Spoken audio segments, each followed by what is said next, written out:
Howdy, and welcome to episode 106 of In the Rabbit Hole's Urban Survival Podcast. In this episode, a listener and his wife invite us aboard their boat to learn all about sailing. No dolphins this time. I'm your host, Aaron, and you are in the rabbit hole, safe and sound.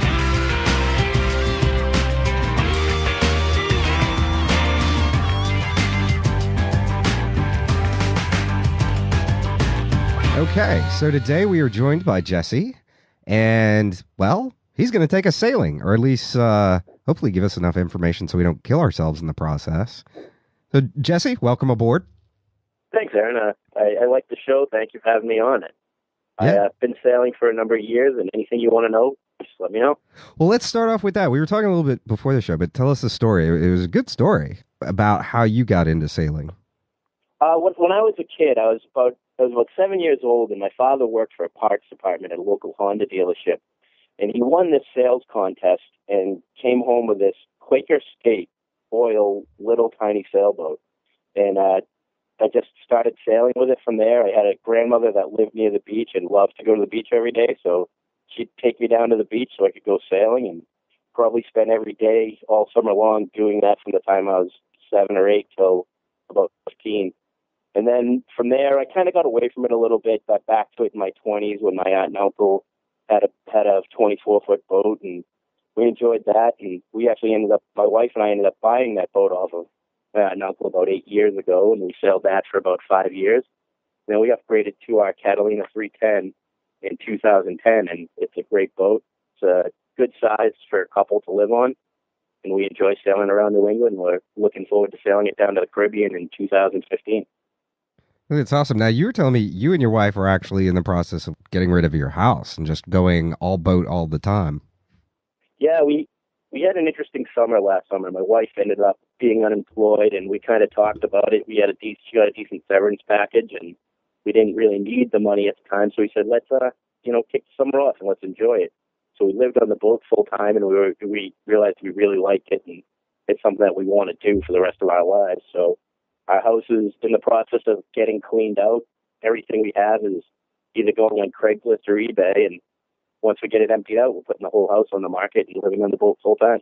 Wow, that's amazing. Now, I do have sort of a personal question, which is, how did you and your wife keep from killing each other in such close quarters for the summer? Well, the best part about a boat is that it's open to the outside. So whenever you get too pent up with each other, it's easy for one person to just either go outside up on deck, or if everybody's up on deck, you go down below into the boat, or you take the inflatable and go for a ride by yourself. So we have a dog, so it's a nice, easy excuse. Oh, I'm just going to walk the dog when you want to get away. Mm-hmm. Okay, now you mentioned dogs, which interests me a lot because, I have the tactical Weimaraner who's like 1,000,000 years old. But how well do they end up doing on the boats? Dogs do really well on boats. We see dogs all over the place. We've sailed our boat into Maine, through Massachusetts, Rhode Island, places like that. We've chartered in the British Virgin Islands. In almost every harbor you pull into, you're going to see about a third of the boats have dogs on them. They adapt really well. Our dog loves the boat much more than she loves our house. She'd much rather be on the boat. She feels that's her home. If you have a dinghy, a lot of times the dogs will love to be in the dinghy because that means they're going to shore.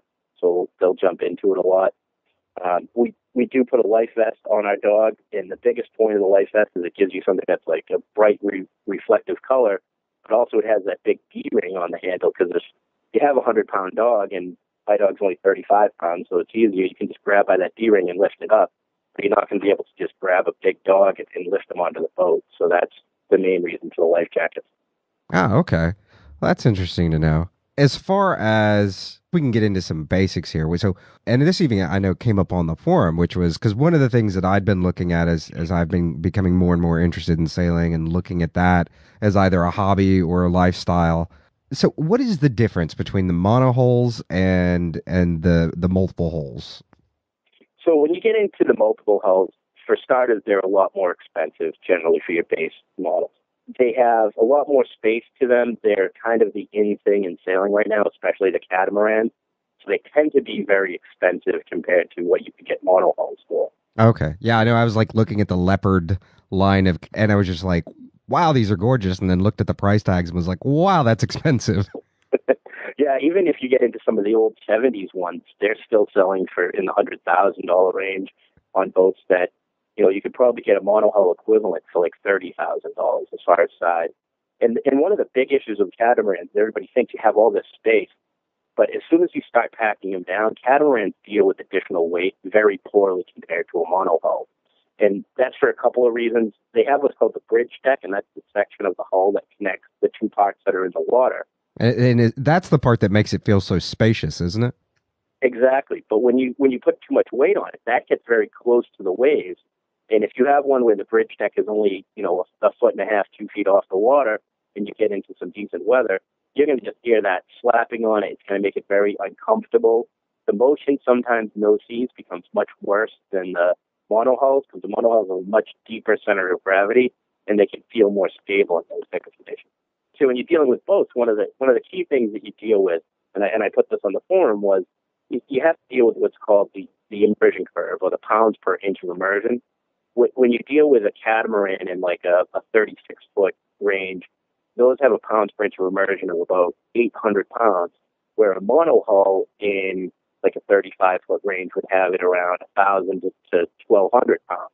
And that means how much gear can you put on that boat before you start weighing it down more and more.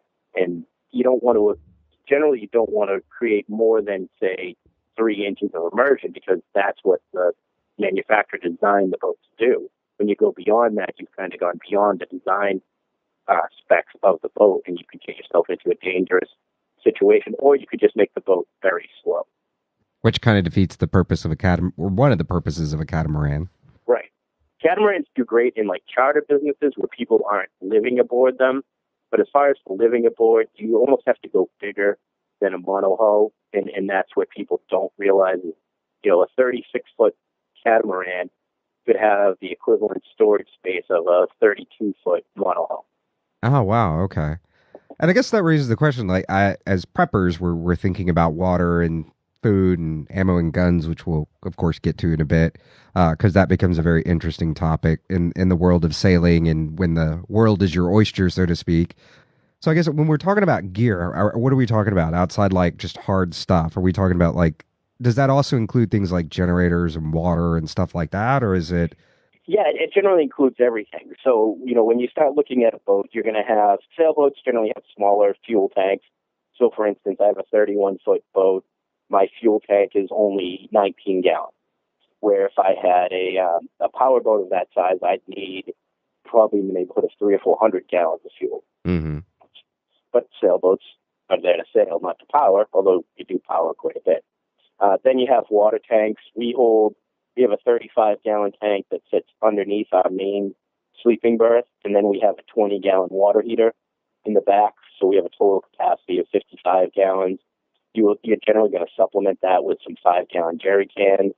If you go to some, like our boat is more what's called the coastal cruiser, although coastal cruising is one of those things that gets defined by everybody differently. Mm.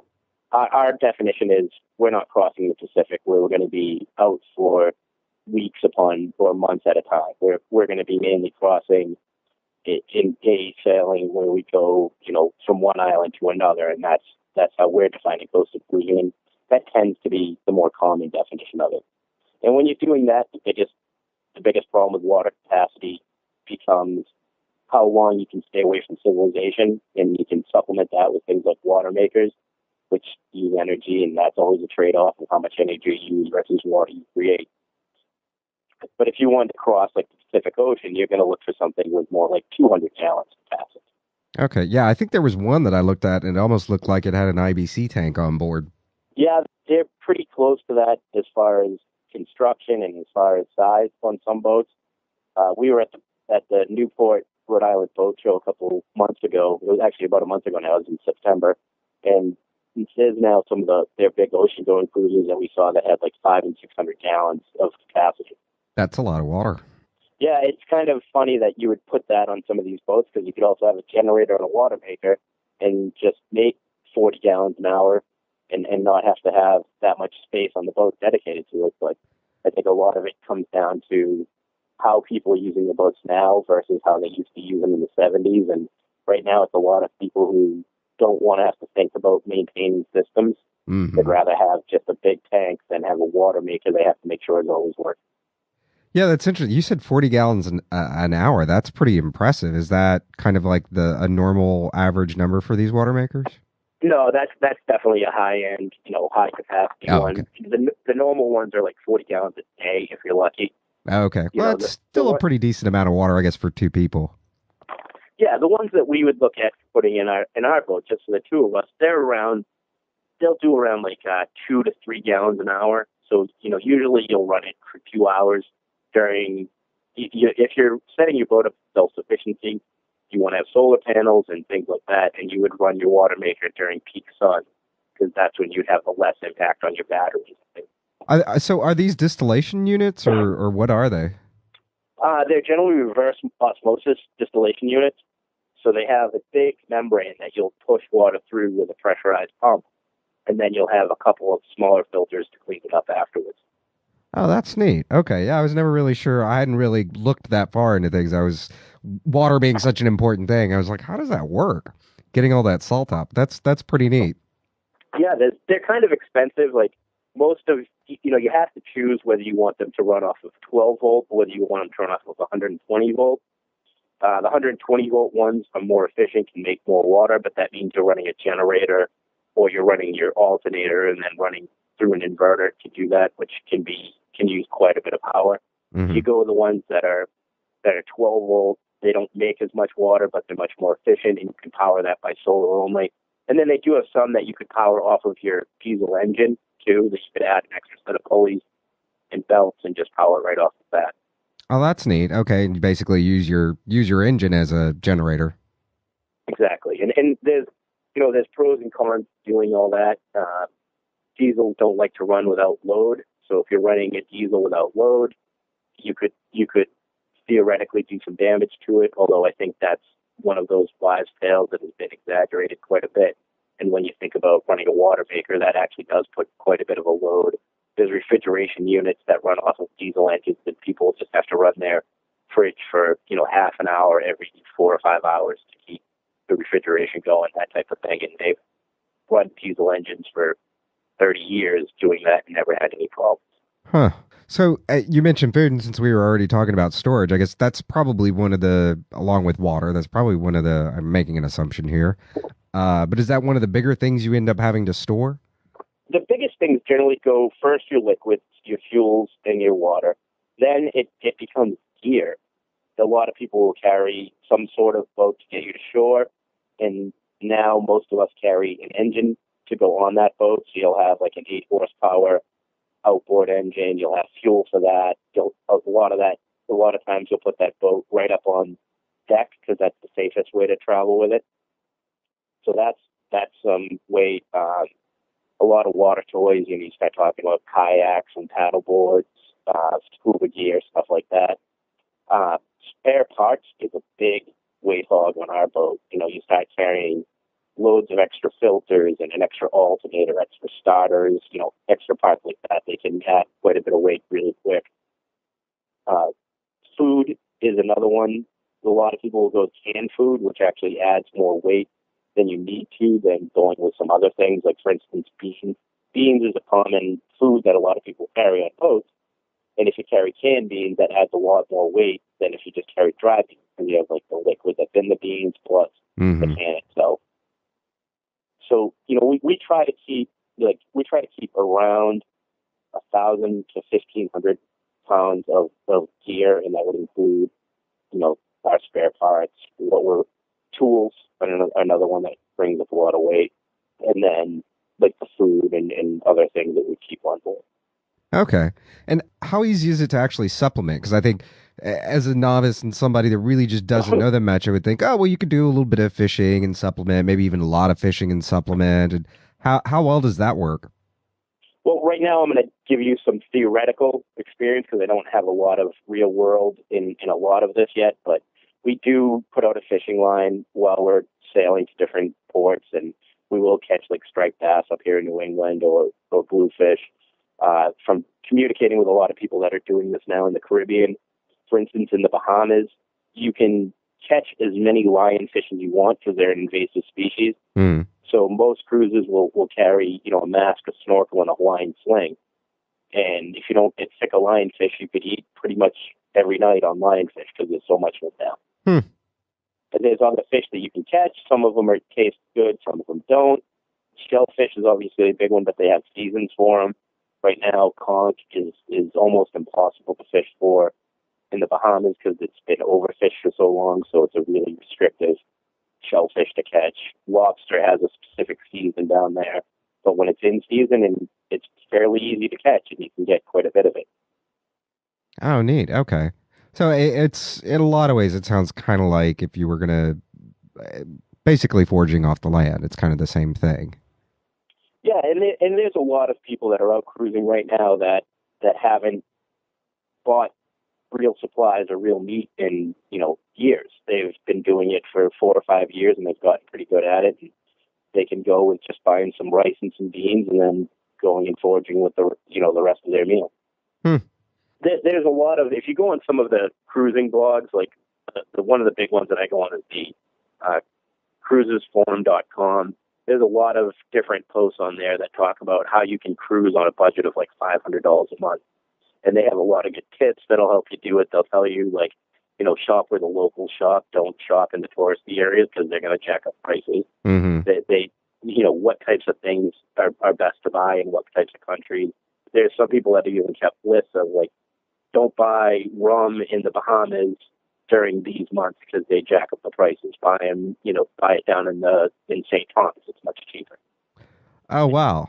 Yeah, I mean, I guess that's really is the only kind of, on places like that are the only places you get that kind of information. That's really neat to know. And I guess that kind of comes up another question of how do you handle money when you're on kind of a sailing excursion like that? I mean, do you just do a bank account and then use credit cards, or how does that work for you? Yeah, we've traveled quite a bit through the Caribbean. Last year, we chartered a boat with another couple out of the British Virgin Islands, Tortola, and we traveled all around that area. We've been to a lot of the other Caribbean islands like St. Thomas, St. Martin, Martinique, a number of them. And we've never had a problem either finding an ATM, a bank, or using a credit card. The only place I've ever heard of any cruisers running into some money problems was there's a couple of young couples that are cruising together that I talked to via email who went to Cuba. And they had a problem because Cuba has 2 pesos, and they really try to screw the tourists with not telling you which peso. Hmm. But for the most part, money's kind of a non-issue. It's just, if you have a credit card. I've never really been in a store in the Caribbean that didn't take credit cards. And in the few places like the restaurants that might not, there's usually ATMs close by. Oh, okay. And then it's just knowing the proper conversion rates and making sure you're not accidentally tipping somebody $100 for a $5 hamburger. Yeah, I mean, again, being an American traveling these areas, apparently Americans tend to overtip quite a bit. So we're probably not the best at watching that. If you go to like some of the French islands, you can see people leaving some pretty stingy tips by American standards, and the only people that ever get upset by that is other Americans that are watching it. That's pretty funny. But the locals are thrilled with it. Yeah, it's a different standard. So it's just, the 15-20% that you do in America just isn't the same around the world. When you go to places like Mexico, if you tip 10%, you're generally a big tipper. Hmm. Yeah, I know. And when I was in having to do some stuff in Europe, I mean, there were even places in Europe where if you tip anybody, they get a fit. I think that's largely changed these days, but it used to be that some countries around there, they'd get really offended if you tipped. I never understood what that was all about. I'm like, I'm just giving you money. Why are you getting mad? But thankfully, I never really ran into that in South America. They always just wanted more. They're like, oh, is there any more in there? Here, I'll give you some gum, but or a bracelet. Generally, like what I found from researching is in the areas of the world where money is tough to get, it's really not the currency you're going to use anyways. You're going to start trading things you have on board, and there's a lot of cruises that I've read, their reports, or I've emailed with them, and when they're in places like the Fiji Islands or the Windward Islands, they're not looking for cash. They're carrying like big boxes of chocolate bars that they can trade for local fruit and meat. And that's how a lot of that system works. Huh. So they're actually reverting to barter. I mean, that's Oh, really kind of cool. oh yeah, there's a lot of places where that goes on still. So now that also raises, since we're talking about money and barter and everything, that raises the question of security. Because I know we were talking a little bit about you had known some couples that had or heard of some couples that got into trouble in and around Venezuela, but I guess that brings up the question of personal security because that was one of the first things I noticed when I started trying to get back into sailing recently was how insecure the cabin felt. So there's one thing that I think before we get into kind of some of that discussion that plays into this that really annoyed me when I learned this. You have no Fourth Amendment right on a boat. There's a law that allows the Coast Guard to search and seize your vessel and board it at any time without probable cause. So one thing to keep in mind is whatever you have on the boat in America, there's no Fourth Amendment protection on it. So you have to kind of be prepared for that. And it's not uncommon that when you do get boarded by the Coast Guard, that the first question they ask you is, "Do you have any weapons on board?" Really? And we ran into this a couple of times with some friends. I have a good friend that was boarded last year, and he happened to have his carry pistol on him, and declared it, and it kind of turned into a fairly big ordeal. And eventually, it got resolved, but it took a couple hours to get through it because the Coast Guard, one, surprisingly didn't know how to make a weapon safe, and when he handed over it was a Walther PPKS, and when he handed over to the Coast Guard officer, instead of making it safe, the guy chambered around. Oh God. So that was a really scary situation where now there's a gun that isn't in a safe condition when he didn't have a round chambered before, and then when they so he had to give it back to him because the Coast Guard had to give it back to my friend. He made it safe, gave it back to him. Now, mind you, these guys are carrying semi-automatic pistols on their belt, and they don't know how to make a semi-automatic pistol safe. So Yeah. that was kind of scary. But eventually they asked if he had a license for it, which my understanding from kind of researching it is the Coast Guard really isn't allowed to ask you that because the Coast Guard doesn't enforce state laws. So whether you had a permit for that in that state or not almost doesn't matter for the Coast Guard. They're only allowed to deal with that. But it comes down to when you're in the United States, whatever is legal for you to own in your state is legal for you to have on your boat. Is that along the lines of as far as kind of what states coast you're off at that time, or is it just in general? It's a matter of what states coast you're off until you get into international waters, which are 15 miles out. Right. Okay. Okay. Then you're into international waters, and again, Coast Guard could still board you out there and ask about weapons, and then they may take them from you if they feel you have them for some nefarious plot. Hmm. But that's why they were given that right to board and search vessels, was to look for people that are smuggling drugs and guns. So then you have the problem of if you're going to take your boat into international waters. We're planning to sail our boat down the East Coast, cross over to the Bahamas, and go down what's called the Thorny Pass, which is following the Caribbean islands all the way down to South America. And when you do that, you go through, a number of different countries. I think somewhere in the neighborhood of like 80 different countries you end up going through. And some of these countries don't even allow you to come into their port if you have a firearm on board. And there are other countries that the rules are so strict that there are people who have, declared their gun, declared their ammunition, and forgot to count the number of rounds that were in the magazine in the gun and ended up in jail.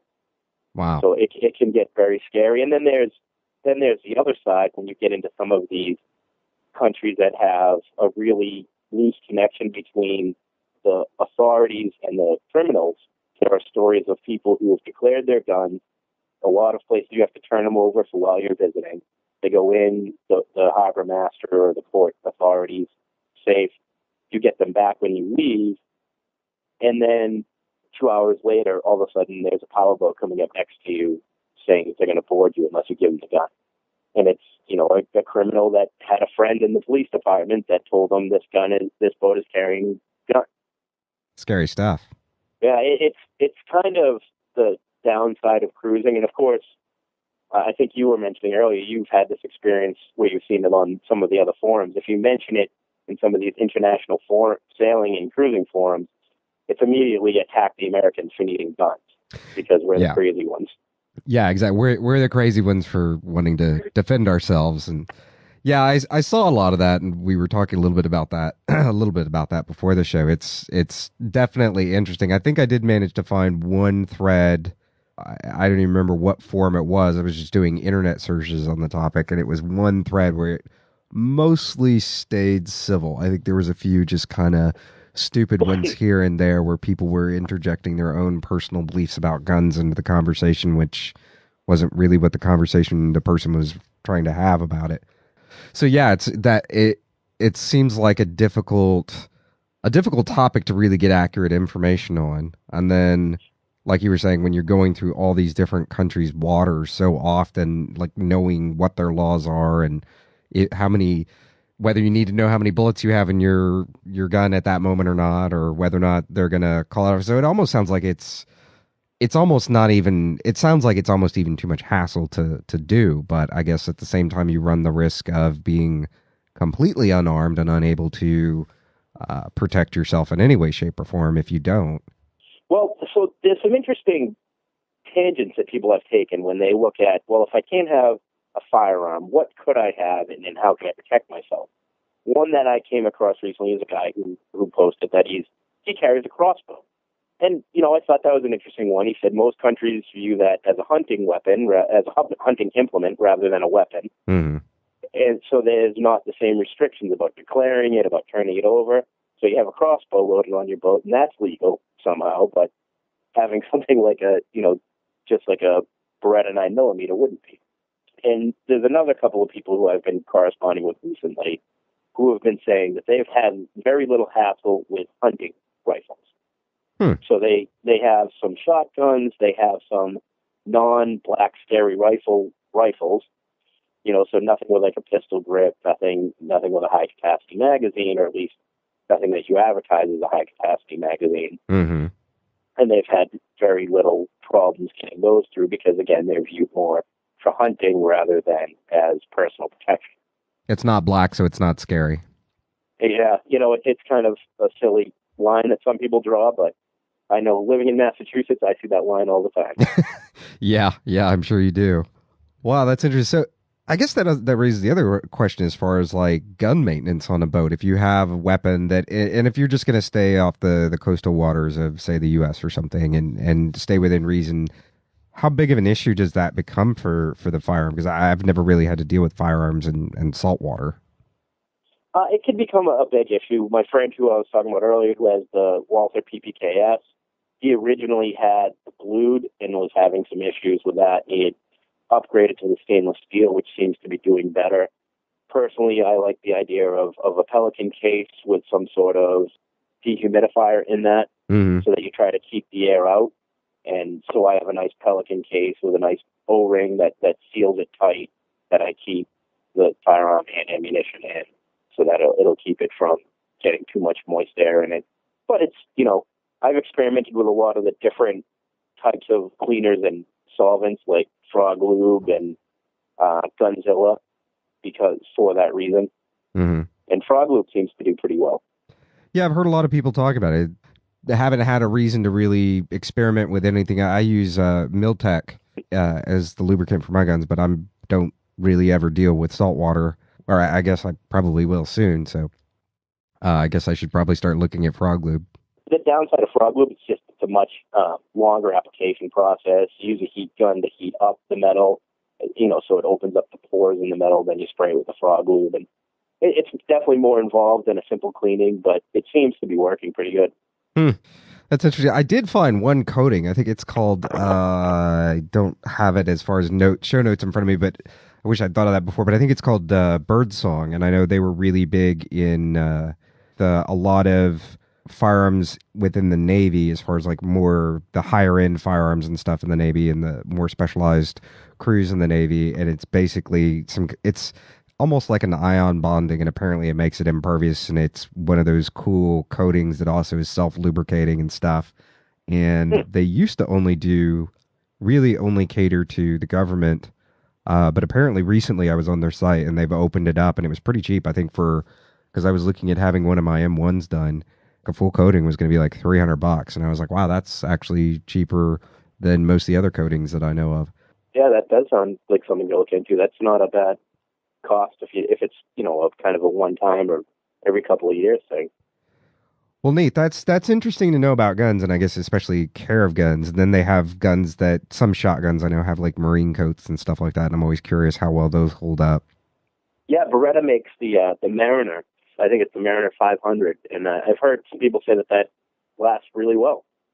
I think they all call them a 500 because I know the Beretta has one, Mossberg has one, and Remington has one, and I think they're all called the 500 Mariner. That's funny. Yeah, maybe there's some terminology there or nomenclature there that I'm just not aware of. That's a reason why they do that, but interesting enough. Well, cool, man. And I guess that's probably about as far as we can go with guns and stuff. But as far as is it ever an issue? Because like one of the things I was looking at was like the hatch and on the cabin, and the door on the cabin just didn't look that secure. Is that ever really much of an issue? Yes, that is definitely an issue. There's a couple of ways of handling it. Right now, we have kind of the low tech. So for people that don't know, I'll just kind of explain it real quick. To get into a sailboat, you have two different openings that happen. You have this main opening which goes perpendicular, and that's usually filled by 3 to 4 wooden boards that are about an inch thick or so, maybe a half inch thick, depending on your boat. And then above that is a hatch that slides forward to give you that opening so you can then go down the gangway to get below deck. When you're in the boat at night, to lock that from the outside, there's just a regular hasp that goes between the top board and that sliding hatch. And you put a padlock on that. It's reasonably secure. It's like anything else you'd lock with a padlock, a pair of bolt cutters or a cut-off saw, and somebody could get in there. But for the most part, it's fairly secure. When you're in the boat at night, you don't have access to that padlock to lock it, and you don't want it locked from the outside, so you'd be trapped in the boat. So a lot of people have come up with different contraptions on what you can do. The real low-tech way is either you put a board up there that just stops the hatch from sliding back, because if you can't slide that back, you can't lift the boards out, and that prevents people from entering the boat without you knowing it. Another thing that some people do when they're cruising in some really questionable cruising areas, like Venezuela, as mentioned earlier, is they'll actually have like stainless steel bars welded together in the same shape as those boards that go in perpendicularly, and then they put those in instead of the wooden boards. That gives them ventilation, and then they can put the padlock on and access it from the inside. And there's usually, most boats have a forward hatch as well that's over your main sleeping berth, and a lot of people do the same thing there. They'll get some stainless steel bars made up to go over that area so that you can have it open to get some ventilation in the air, but have it secured so that people can't go in when you're not on the boat, or even worse, when you're on the boat. Having a dog really helps too, because as a dog owner, I'm sure your dog barks at noises that it's not used to. So when somebody steps on the boat, when you guys are all down below sleeping, our dog barks, and we know somebody's near it. Yeah, that is definitely one of the nice advantages of having a dog around, whether it's a house or a boat. Or they're definitely a lot more alert than I am half the time. But security can be an issue, even when you put those type of metal bars in there. What you've done is you've blocked your egress, so if there's ever a fire on board, you have to deal with getting them out of the way. So it's nothing that you want to install permanently. It's something that you want to be able to get out of the way very quickly if needed. Mm-hmm. Yeah, that does. I know, just like with burglar bars on windows, that would definitely present some tricky situations as far as like dealing with it appropriately, so that you're not creating a death trap for yourself or a potential death trap for yourself. Yeah. Interesting. So, since this is a survival show, we've already covered guns. What are the things, I guess, as a prepper, would you say are things that are in your mind that maybe you notice aren't necessarily in the minds of other sailors? The first one that kind of comes to mind generally does cross some other sailors, but that's when you're choosing your boat, one of the kind of key choices that you always have to make is kind of a speed versus self-sufficiency analysis you got to do on the boat. If you choose a power boat, it's a much faster boat, but you have to rely on always being able to get fuel and being near shore. Where if you choose a sailboat, it'll go much slower. Your average sailboat cruises around 6 to 7 knots, but you won't need to go to shore as often and things like that. And that ties into what kind of boat you get when you look at the different sailboat hulls, how much stuff you can carry versus, your speed. The more holding space you have, the more weight you can carry, the slower you're generally going to go. Mm-hmm. So that's always kind of that trade-off that you got to figure out. How much do you want to feel comfortable with? A lot of the prepackaged freeze-dried foods work really well on boats because they are generally completely sealed. I know we have a couple of the 5-gallon pail style ones where you get 15 to 20 meals in a 5-gallon pail that's sealed, and you don't open it until you actually need it. Food is always going to be a big option. You generally don't have big freezer spaces on sailboats because freezers require a lot of power, so you're not going to dedicate that much of your power usage to a freezer. There are some exceptions to that. Our boat right now has a freezer that probably could fit 4 ice cube trays at max. So it's not very big. Just enough for your glass of scotch at the end of the evening. Oh, exactly. And you can't use the water for that. You have to have like the stones or the stainless steel scotch cubes. But we're looking at getting. There's a company Engel. They make some really good 12-volt fridge/freezers. So depending on what you're carrying, if you happen to be at a port where you get a lot of fresh vegetables, you can put it on the fridge section and just keep it in there.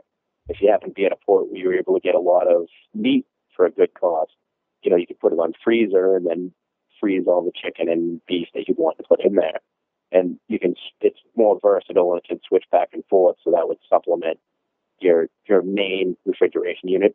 But then again, there are plenty of people out cruising right now that have no refrigeration at all.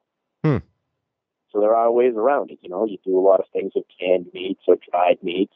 I'm sure from your own experience, you know how long eggs can keep without going into refrigeration, as long as you keep them from going into refrigeration the first time. Yeah. And then, fresh vegetables are one of those ones that gets a little bit difficult. I was reading a blog from a couple that was vegetarian. They had a real hard time, even in the Caribbean, just keeping enough fresh vegetables on board because of their vegetarian diet. Yeah, I would imagine that would be tricky, other than just living off rice and beans and lentils and whatnot. Yeah, rice and beans are obviously a big one. I mentioned that earlier. A lot of people will put them in like soda bottles or other like lock and lock Tupperwares, same as you see in a lot of other prepper things, because it keeps the air and the bugs out of it. And generally, it's a lot of those same issues. On a sailboat, one of the number one rules when you're provisioning is you never bring cardboard onto the boat because of all of the roach eggs that tend to be in them. You don't want to let that even come on the boat because it's a hassle to get them out once they're there. That's interesting. I would have never known that, and that would be miserable to get a roach infestation on a boat. Yeah, cardboard is a deadly one for that. I mean, we keep our boat on a dock right now. When we travel, we generally stay either on anchor or on moorings, so you don't have access to get right to your boat from walking on land. You have to go into your inflatable, your rowing dinghy, whatever it is that you have to get you back and forth. So that makes it easy because that motivates you to just stop right outside the store and ditch all the cardboard and extra packaging and things like that you don't need right there as you're grabbing more provisions. But when you're doing it at your dock where you can just kind of roll your cart down there, it's one of those ones that's harder to keep more diligent on. Like I've caught myself a couple of times putting a box like into the cockpit going, oh, wait, no, take that back off, take everything out of the box, and now put all that stuff into the cockpit. That's interesting to know. What other kind of weird random tips, like stuff that just, I guess, people in houses wouldn't normally think about? That's a good question. Moisture. Moisture is a killer on sailboats. You're generally inside a fiberglass pod, and depending on what your interior is, like ours is a finished fiberglass. Our friends have a boat that have that's a carpeting on the walls and the ceiling. When you're dealing with being in a marine environment, especially this time of year when you're running heaters on your boat, that can be a real problem with the condensation and the moisture. And yet, every now and then you look up and you start seeing some kind of mold infestations in the corners and stuff, and you got to get at them with some sort of bleach or something like that to kill the mold off. Oh, wow. It's like living in a bathtub. Yeah. One thing that we had loved for the last probably 3 years and recently learned not to use on the boat anymore is the Magic Erasers. I don't know if you're familiar with that product. It's the Mr. Clean Magic Erasers. Yeah, It's yeah. kind of like a scrubbing eraser. What Hmm. that actually does is that actually sands the surface that you're cleaning at a microscopic level. Not a big deal when you're working with like your porcelain tub at the house or, even a fiberglass tub at the house. But when you start putting it on the fiberglass boat, it's taking away the finish every time you clean with it. And that could be a big thing because on sailboat construction is you have fiberglass, wood, fiberglass. And the worst thing you can do is allow water into that wood. Because that wood then rots on the inside. It creates soft spots that weakens the structural components. So you don't want to do anything that would take off that interior facing and start to allow some water to penetrate. So one of the other things is maintenance. Maintenance on a boat is a big thing. One of the things that you hear a lot about people who have been cruising is that, the joke is cruising is just doing sailboat maintenance in exotic locations. Yeah, I the person that's helping me out a little bit with it and teaching me about it said the same thing. And shortly thereafter that, the steering went completely out on the boat, and we were steering with this big, or she was steering. There was no we involved. She was steering the boat with this big steel pipe while trying to adjust the pulleys, and it was madness. And she's like, "I'm so sorry that this is happening." I'm like, "No, this is fascinating. We want to know this. Break some more Yeah, stuff. This is fun." it's very true. I mean, you do spend a fair amount of your time maintaining things. That everything from like the sanitation system just isn't as self-sufficient as it is at your house. Hmm. You're going to have to plan that if you're out cruising for an extended period of time, a year or 2 years or something like that. Usually they're doing a little bit, like 2 hours of maintenance every day. Wow. With sailboats, one of the big things that you have, as I mentioned, you have the wood in between the fiberglass.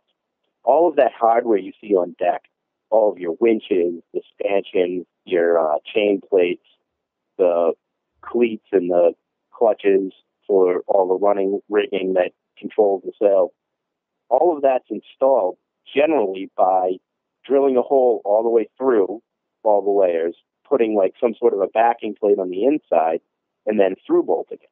You put like some sort of a sealant. Usually it's something like a polysulfide caulking. You don't generally use silicone on boats because silicone doesn't react well with gel coat, which is the exterior finish that you have on most boats. So you have like a polysulfide. A really good material to use for that is what's called butyl tape. It's a clay-based tape sealant. You'll see it in RVs a lot. That material is one that you can leave it for 30 years and it's still going to stay soft and flexible, which is really the key. You don't want anything that's going to get dried out and brittle because then that'll start to crack and let water in. If you buy what's called your standard production boat, like my Catalina is considered a standard production boat, that was built in 2001. It was used a lot of the polysulfide-based sealants to seal all of that stuff in. Now that's all starting to fail, and I have to spend time taking something off, cleaning it up, and then putting a new sealant on there and putting it down, or else water is going to get into that wood layer and start rotting it, and then that could actually cause some structural concerns. Diesel engines, I didn't know anything about diesel engines prior to 3 years ago.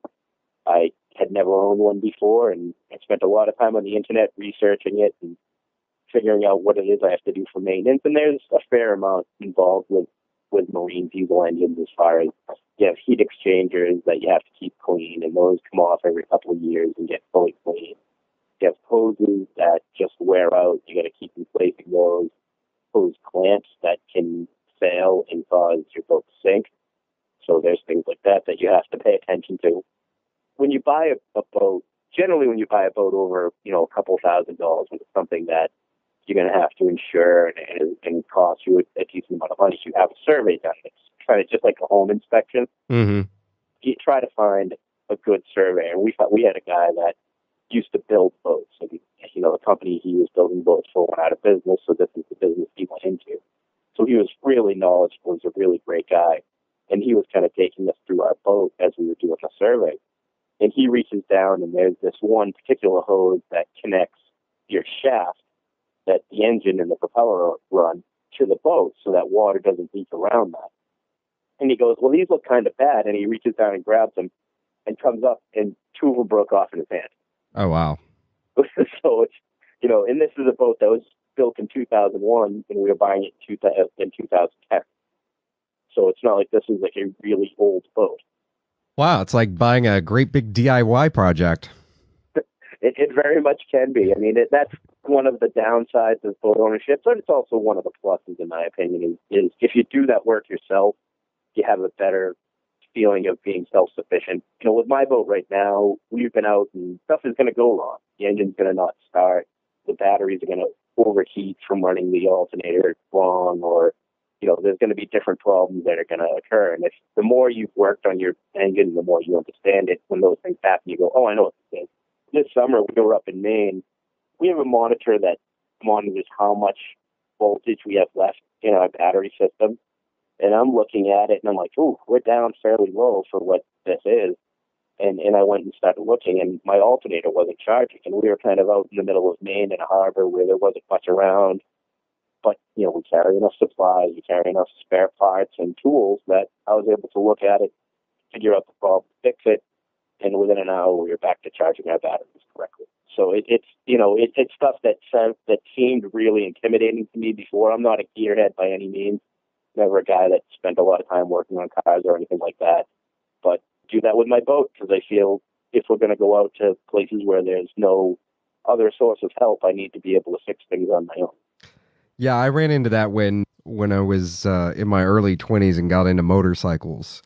First motorcycle I bought was, I think it was almost as old as I was. It was like a 76 or a 77 Suzuki or something. And I think I must have stripped that entire thing down and completely rebuilt it and knew nothing. But it was fun because when I was done, it was like it was my bike. I knew every inch of it. And I would imagine in a lot of ways it's the same way with sailboats. It's like you become really intimately involved with your boat that way. Yeah. So last winter, I did a project on my boat with a friend. We painted the whole engine. We stripped it all down. We cleaned it. We painted it. It turns out this year I actually have to pull the whole thing out to do another project, so I could have waited. But, so now it's like I'm more comfortable doing this next project because I spent that last year just taking everything off the engine, learning what each thing did individually, putting it back together correctly, cleaning up. So when you buy boats, there's like what's called custom or semi-custom boats, and then there's production boats. So something like a Catalina, a Beneteau, Geno's, these are all production boats. They're made in a factory. I think Catalina is probably the biggest one in America. Beneteau is the biggest boat builder in the world, I believe, at this point when it comes to cruising yachts or recreational boats. And these guys they crank out boats, but they put them together by putting them together in pieces. So they have the hull and they have the deck. They put all the systems in and then put the two together. So they get to run things when there's no walls or anything in the way. So now you go and try to maintain it, and you might have to cut a hole to get at it and things like that. So it's interesting doing these projects and trying to figure out how can I even get at that particular piece in order to maintain it. Yeah, without completely tearing apart the boat. Yeah, it's very interesting. And boats, one of the things that you see is boats can be quite old and still be in good shape if the right owner had it, or they can be quite new and be worth it. And it's kind of funny that way, and it really depends on somebody taking the time to own it and maintain it correctly. But I've seen boats out there that are, probably 40, 50 years old, still going strong, beautiful boats, more well-built than anything that you have, that are coming out of the factories today. And then I've seen new boats that aren't maintained very well that, after 4 or 5 years are having to have transmissions replaced, that having holes in the deck where the wood got soft, so they have to cut out the fiberglass to fix it, stuff like that. Wow, that's really interesting. So now, speaking of buying boats and caring and loving for boats, so what is the process of buying a boat? You get an inspector. If I guess let's start with the used stuff, because that's what most people are going to probably look at. What is that process like? So, there's a lot of different places you can find used boats for sale. Craigslist has boats that are being sold by owners, and I've seen boats as expensive as $200,000 for sale on Craigslist. But most of them are in that under $20,000 range. Mm-hmm. But most boats go through what's called a boat broker, which is kind of like a real estate agent that you'd have on a house, but they're specifically designed to go through to sell boats.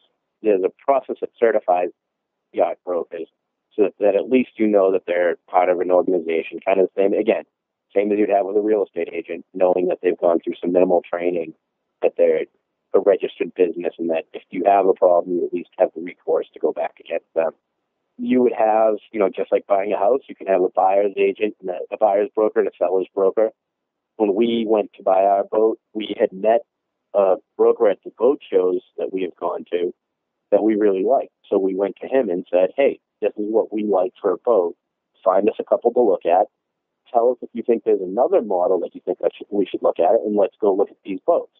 And you set up times and you go and look at these boats, whether they're in the water or sometimes they're out of the water. Once you decide it, you like it. Again, it goes very much like a house. You make an offer, you write a purchase and sale, and you do a survey. At any point, you can negotiate price. You can walk away from the deal. You have to put a deposit down generally once you start the purchase and sale.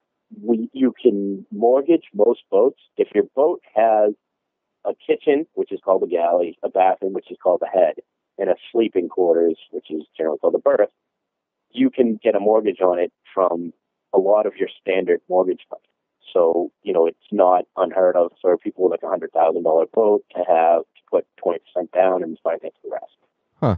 So do the interest rates end up being about the same as a house, or are they a little bit higher? Could be a bit of both. So we do have a mortgage on our boat right now, and I believe we're paying about 3.5% interest rate. Oh, okay. So we have a pretty decent one. There are loan companies that specialize in marine loans, because there are a few things you have to know different, mainly because you get into things like Coast Guard registration and insurance policies that can be a little bit more specialized than what you'd have on a house. Mm-hmm. So they have, they want to make sure that those things are taken care of appropriately. But for the most part, it really becomes very much like buying a house, where you get your loan set up, you get your paperwork in order, you sit down, you go through a closing. We didn't have an attorney at our closing for our boat. Is probably the only big difference. That was probably the only thing extra we didn't have to pay for.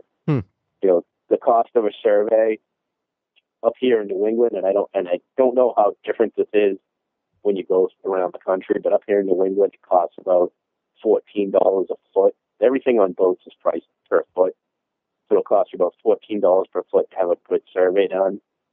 And what that usually includes is you would inspect the boat inside and out.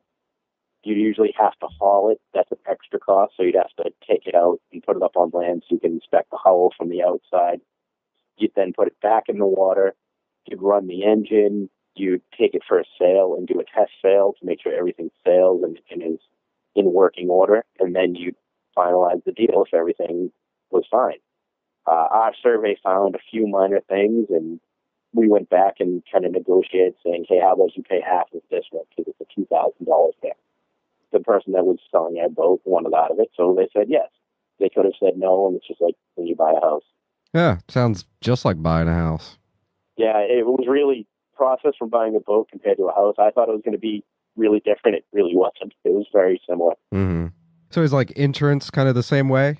Yeah, so the one thing that gets a little bit different with the insurance is, I don't know how this would be down in Texas, but up here in New England, we have what's called a layup period.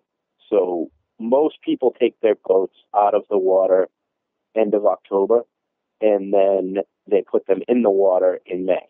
So your season runs May to October. And that's because we have the winters where it gets cold up here. There are people who leave their boats in year-round.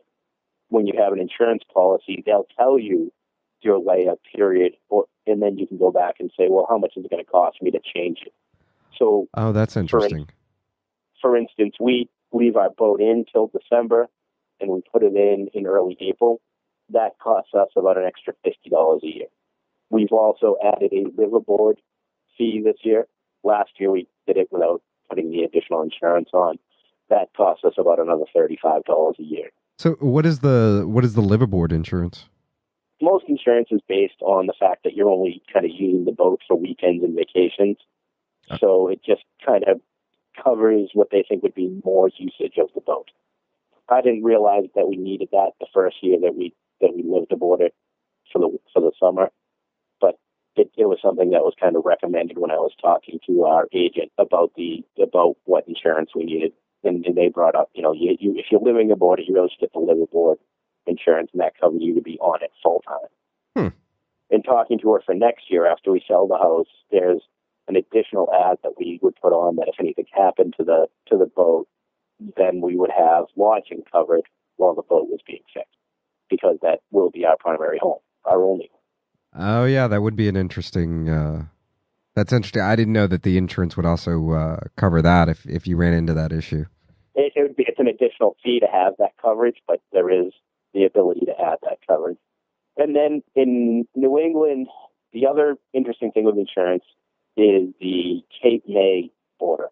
Cape May, New Jersey is kind of deemed this, if you're below there during hurricane season, you're a high risk.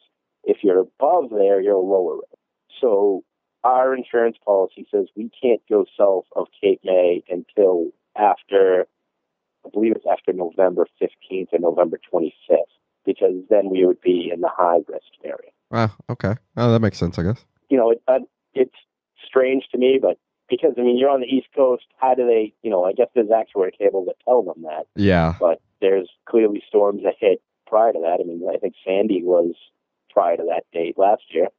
I would have never thought of it being as the insurance as being that specific about stuff. Yeah, and then looking at insurances when we leave the country, when we start going to the Bahamas is a relatively easy insurance, and it's a relatively cheap one. So right now, just to give you a level of comparison, we pay about $700 a year for our insurance.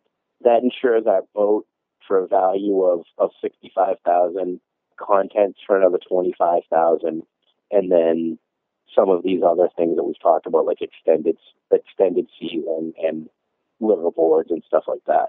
When we go to switch to going down south, our insurance is going to go up to about $900 to $1,000 a year. And that will cover us to go all up and down the East Coast, the Gulf Coast, and over to the Bahamas. Once we want to go past the Bahamas, we're looking at insurance policies that are in the $3,000 to $5,000 range. Wow, it jumps that much. Yeah, it really goes up quite a bit once you start going past just that jump to the Bahamas. And I think that might just be one of the reasons is how few boats do that. And again, this is using American insurance companies. One of the things that we've talked about is there are Caribbean-based insurance companies, and those may be a much cheaper route to go. That's interesting. You'll have to keep us updated on that as you find out more about it. Yeah, that's probably 2 years off. Our departure date's 2015, so we'll get a little bit before we have to figure out that one. But I'm sure I'll be researching it pretty heavy next year. I guess as far as getting into a boat where you could actually take it out into the water, not necessarily cross the Pacific or anything, but basically do what you're doing, what are kind of the minimum sizes you're talking about here and price ranges for boats?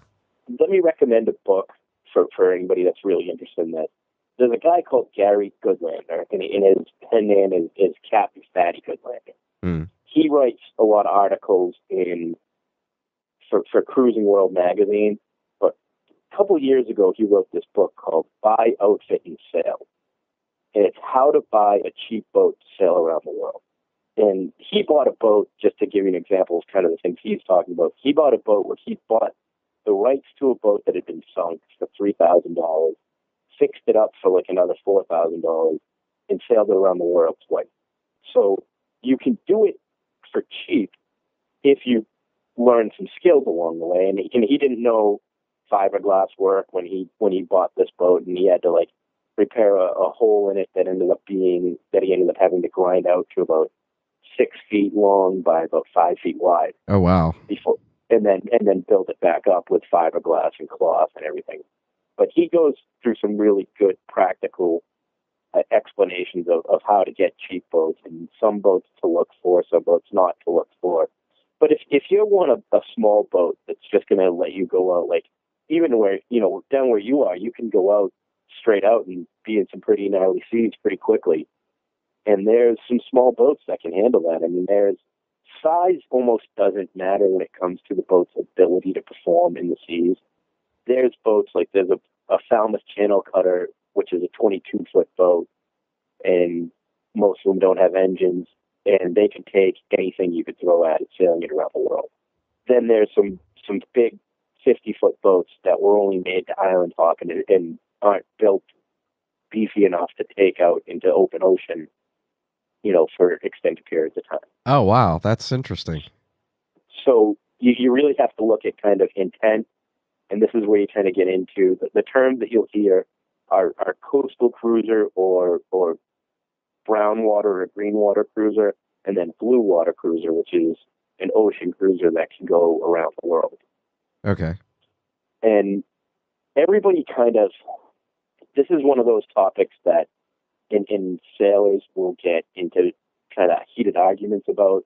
Where I would feel comfortable taking my boat, somebody would say I'm crazy for doing it. There's a lot of people on the different forums that I go on that think I'm crazy for taking a 30-foot boat to go do the Caribbean and that stuff. Yet you go down there and there's, a bunch of French kids on a 28-foot boat that was built in 1960 that doesn't look like it was well maintained, having a blast. And they sailed it across the Atlantic. There's very much a personal choice, but I think there's also a lot of over-conservatism currently right now. We talked about the cruising as doing maintenance at exotic locations. Mm-hmm. Another one of those kind of cruiser sayings is any harbor that you'll go into, you'll find, a couple in their 60s on a 50-foot boat waiting for parts to come in so they can repair something, while you'll see 20-something French kids on a 20-foot boat having the time of their lives. Because it seems like American sailors have tended to get to the overcautious stage lately, where we only feel comfortable if we have these giant boats with all these amenities on them, as opposed to just getting a boat, just getting out there. Yeah, we're putting our houses out on the water, it seems like. And condos on the water is another common expression that, again, it gets to this point of, is it a boat or is it a house? Yeah. And, what is it that you want to do? We want to sail, and one of the things that we want is we want to sail and we want to enjoy our time on the water, not our time doing maintenance all the time. And the bigger boat that you get, the more maintenance it is. Oh, see, now that is an interesting distinction. So there's an advantage to going small in that there's less work to do on that smaller boat than there is. When we chartered in the Caribbean, in the British Virgin Islands last year, we were with another couple. We had a 43-foot boat. It had 3 cabins, and it had 2 bathrooms, 2 heads. If we were to take that boat as our cruising boat over our 30-footer, that means we have another whole sanitation system you have to maintain. We have another whole set of plumbing, sinks, and everything else you have to maintain. All of that stuff's built, so that's twice the time for less than twice the boat.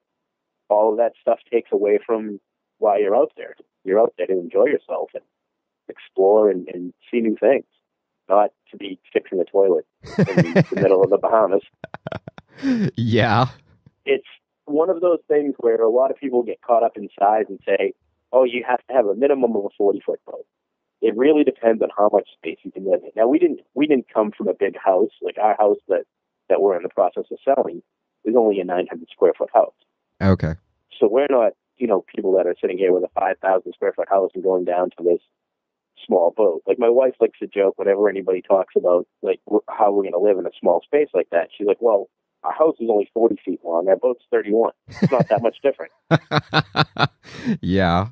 There is. You lose space. You do lose privacy. You have to definitely have better coping mechanisms to be with other people in a small space for extended periods of time. But at the same time, there are lots of options. Our boat particularly has kind of a different layout. So normally when you get boats that are under 40 to 50 feet long, your front berth is what's called a V berth. You have to go in feet first. It comes down to the point at the bow of the boat. So if 2 people are up there sleeping, your feet are right next to each other because it's probably only a foot wide at the very end. Your head is at the end that you climb in, and most of the time there's nothing to hold your pillow from falling off the back. So it can be kind of a weird thing to get used to in sleeping in a bed like that. We never liked that type of a setup. So this boat has a walk-around queen up front. It's a little bit odd shaped. It does come to a little bit of a point up front, but not nearly as much as a traditional V-berth. You go in head first, but you can actually walk all the way or three-quarters of the way around the bed. So it's like a bed in your house. Now, the trade-off to that is what would be like the living room on the boat, which is called your salon, is much smaller than other boats our size. And we're comfortable with that because when we're on the boat, we're either up in the cockpit enjoying outside or we're down below sleeping. Mm-hmm. We don't spend a lot of time in that middle area. You know, we're not hanging out there watching TV all the time and things like that. We're really only in there maybe for an hour before we go to bed, you know, hanging out, doing a few things, maybe reading a little bit. Mm-hmm. We do have a TV. I won't say we're not TV people, but we do have a TV in there that we can watch from either from the berth or from that salon area. But it's not a big area. You're not going to put 8 people in it. Right. Now, our friends have a Catalina 30, which is a slightly older boat than ours, made by the same manufacturer. You could put 12 people in their salon, and everybody's got a place to sit, and it's comfortable, and, you know, there's plenty of space. But their berth is a tiny V-berth up front that's hard for 2 people to sleep in. So it's that series of compromises of what's okay with you, what makes you feel more comfortable. Okay. And that's interesting. That was one of the things as I've been kind of just trying to get a sense of what this is all about and really looking at all the different options. That's one of the things that struck me is how many different options there are in the sailing world. It was like, how many cabins do you want versus do you want more bathrooms? Do you want, you know, this? Do you want that? Do you want this size bed? Do you want a smaller bed but have more living space? It's really quite interesting. I mean, you can, if you're willing to spend the time and look, you can find just about anything it looked like. So our first boat that we had was a CNC 24. CNC is a designer who used to be out of Rhode Island, a designer builder. They were out of Canada for a while as well, and they are still in business making some more racing boats than cruising boats now. Our 24 was kind of a weekender. It was made for something that you could race. You know, a popular thing with sailboaters is Wednesday night racing. It's also referred to as like beer can racing. It's usually not necessarily a super competitive thing. Sailboat racing is handicapped. So if I'm racing on my Catalina, which would be considered a slower boat compared to like the guy on the dock next to me who has a strictly racing boat, I would be given, I think last time I looked it up, I get 184 seconds more than him to finish the race. So it you know, they that's kind of how they handicap different stuff. Mm. It can be fun. It's not something that we're particularly into, mainly because some people do tend to take it a little bit too seriously. And, you know, there's been accidents and people get their boats damaged and things like that. Oh, wow. Yeah, I guess it's like anything. Yeah, it's like anything else. There's some people that'll take it overly serious, and then there's other people that'll do it to have a really fun time. Yeah. Down off of Martha's Vineyard, there's one of the more famous races called the Fagawi. The Kennedys were famous for racing in it every year. Most people that race in it do it for the party. It's a really great party on the Saturday nights and Sunday nights of the race, and that's what a lot of the crowd is into. Now, there's some people that take that race extremely seriously. There's other people that load their boat up with, you know, 10 cases of Bud Light before they head out and just go and have a fun time. Uh-huh. So it's, you know, you can have all sides of races, but it's generally something that we're not particularly into, but a lot of people do like those races. There's other fun races that'll happen on weekends. If you have a boat like a Catalina, which is kind of an in-between boat, it's called the cruiser racer by some. It's one that you can race on those races. You can take it out cruising on the weekend. Then there's some boats that are strictly cruisers, that are just big, heavy boats that are made that aren't going to do well in those type of close quarters maneuvers. They're ones that are made to go on, you know, a single track for really long periods of time. If you get something that an in-between boat like a Catalina, CNC. That's probably a Hunter is another brand that a lot of people like. Beneteaus.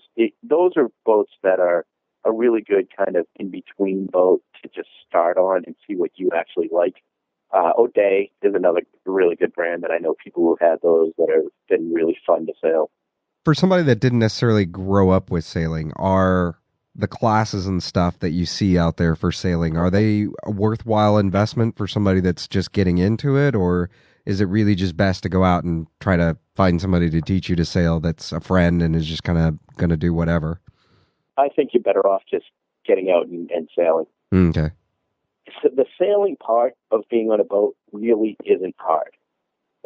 Trimming sails, figuring out how to make the boat go, you can learn that through experience pretty easy. And then once you've got the basics down, do some reading and kind of get the details a little bit better.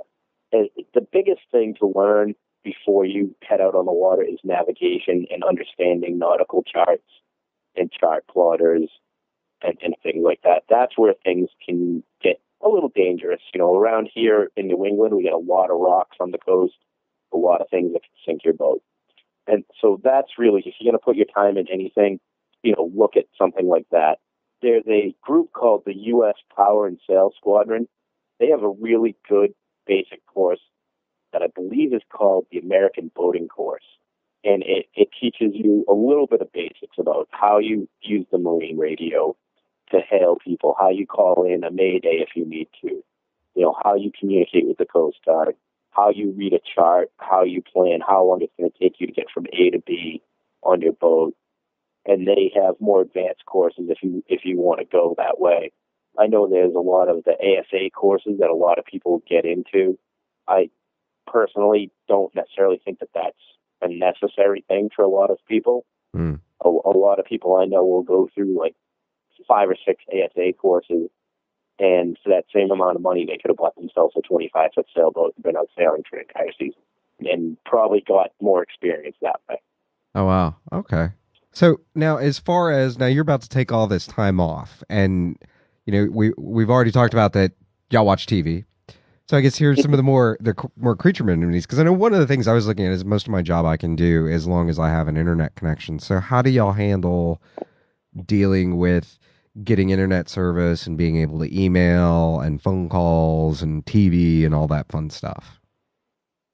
So TV, we're back to rabbit ears, and I'm actually very surprised how well a pair of $10 rabbit ears that are made for HD digital TV work on a boat. Really? They work very well. I think we get, last time I counted, I think we get 42 channels on the boat. Oh, wow. So more than enough to get the news. Oh, yeah. I mean, I have, all the major networks. I have PBS and a lot of these other, like CW and all those other networks that have come up. I can get all of those being in Boston. And we've traveled up to Maine and things like that, and you'll still get 4 or 5 channels, even in some of these areas where you can't see people. Mm-hmm. So, you can still at least get the local news and things like that. Internet can be a little bit trickier. There's some technology out there that can really help you if you set it up right. Wi-Fi antennas and Wi-Fi boosting devices are really big. There's some out there that in a boat application can give you about 5 miles of range. So that means you could be anchored out in the harbor and still get strong Wi-Fi signals just sitting in your boat. Oh, wow.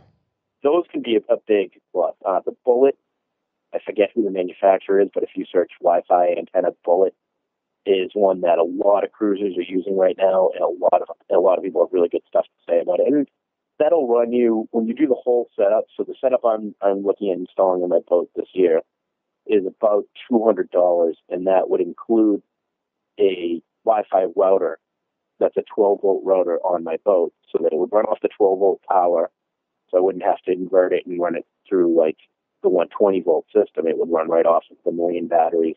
It would give me, it claims 5 miles range. I think in the application that I'll have probably 3.5, because a lot of that range depends on how high you get the antenna.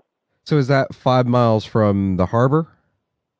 It's 5 miles from the antenna. Okay. So, if you're in a harbor like where I am, there's where we keep our boat. There's probably half a dozen restaurants that are within a mile, right at the marina there mainly, and like one of them's like a Panera Bread, and I know on a good day I can get the Panera signal without the antenna. A lot of marinas now will offer Wi-Fi as one of the perks to get people to stay there. So, most of the marinas that we pull into and we're cruising, Wi-Fi is available. I know from people that I talk to that are in the Caribbean and places like that right now, that isn't as available down there. So what a lot of them do is a lot of internet cafes. Okay. So they're getting off the boat and going on to land and going into an internet cafe. Yeah. So when we were in the British Virgin Islands, we found quite a few internet cafes that were readily available. For a cup of coffee, they'll give you the password. You can stay there for a pretty long time without them giving you too much problem. There are in places in the more populated Caribbean islands like St. Thomas and St. Martin and places like that, there are McDonald's that have free Wi-Fi that a lot of people will take advantage of. Oh, okay. But there's also a lot of hotels and things like that have like pool bars, and you could go to the pool bar and just say, hey, what's the Wi-Fi password? And pull out your laptop and they'll tell it to you, and you can sit there and work. Oh, that's interesting. Okay. So it is definitely expanding cruising for a lot of people. Yeah. Because, you can still work. A lot of people could still work as long as they can get regular internet connection. And it's not that difficult. When we were in the British Virgin Islands, there were a lot of towers for a local company. So we all had iPhones and things like that. We could see the signal, but you needed a password to sign up. And because we were only there for 10 days, we didn't bother paying for the password. But you could have, if you were down there, you could have had a year-long subscription to that service. You could have been sitting in a harbor where you see nothing but palm trees and sandy beaches, and you could have had full-strength cell phone signal and been working. Oh, nice. So there's a lot of places now where you can get that feeling of being away from everything but still be able to work. Yeah, because I know that's one of the things that really becomes appealing for me, especially since, I think 99.999% of my job I can do from the internet. And of course I'd want to keep up with the podcast while I was sailing. So, and just thinking about that, I was like, well, yeah, I really wonder how accessible it is. And it sounds like there's some places where it's extremely and others where it's a little bit of a scavenger hunt, but not that difficult of a scavenger hunt. Like it's just a matter of finding a local internet cafe. Yeah, it really could be. And again, with a lot of the technology, there's no reason why you couldn't, prepare the podcast on the boat using your laptop and edit it. And then when it's time to upload it, just go find that internet cafe for that short period of time. Yeah. Yeah. Man, that's pretty neat. There's a lot of people out there. The big thing in the sailing world right now is blogs. Like a lot of people keep up blogs. Like I have my own blog where I'm just mainly tracking maintenance right now and upgrades that I'm doing to my boat. Just because in case there's somebody else who's thinking about doing, looking at what solar panels to put on. I've done a lot of research. I'm putting up my research, and somebody else can go on and say, hey, I kind of like what he's going through here. I can pick the same one and skip some of this research steps. And there's a lot of people that once they get out there, they start kind of blogging about, like, this is what this port was like. This one was good. Here's how we got through customs easy here. And you can get a lot of that knowledge to help you make your voyage better, to help you do things easier as you go through the same steps. That's really neat that that's happening. And actually, that's kind of where I wanted to go to at this point was, so tell us about your blog.